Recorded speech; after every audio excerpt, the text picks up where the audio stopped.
Good afternoon, Judge Manley, members of the Reentry Network. My name is Paul Soto, and I'm from the Horseshoe. I'd like to preface what I'm going to say from a letter from a Birmingham jail written by Martin Luther King, 1963, while he was locked up in the Birmingham jail in Alabama.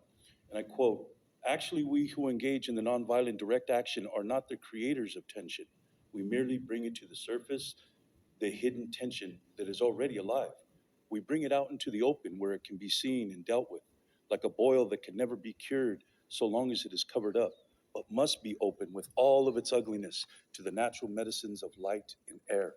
And justice must be exposed with all the tension in its exposure, with all the tension its exposure creates to the light of human consciousness and the air of national opinion before it can be cured."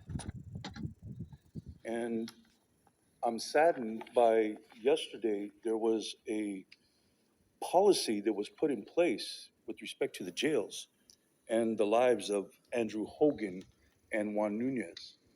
And the policy was, and it scared me.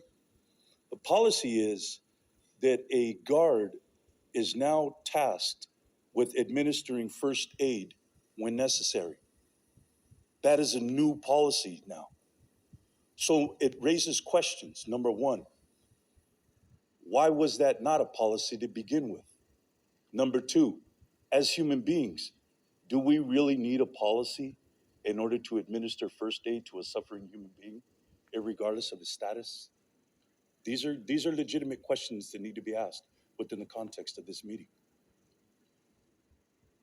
When it comes to the light of air and air in light is truth and honesty. Those are the two. Those are the remedies. And what the county has done is paid out $7 million in a no fault a no fault agreement with the families, which means I'm deprived of a jury trial where that light and air, truth and honesty can be administered, brought to the surface so that justice can be done. These are the things that we contend with. I've suffered for 35 years of my life inside those jails, inside those prisons.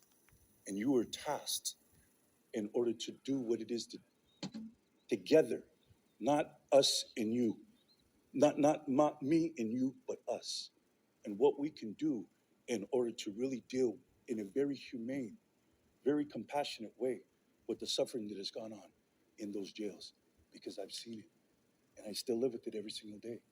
I do. And so I'm tasked with the responsibility of coming here and creating that tension. Thank you. And that concludes public comment. Thank you very much.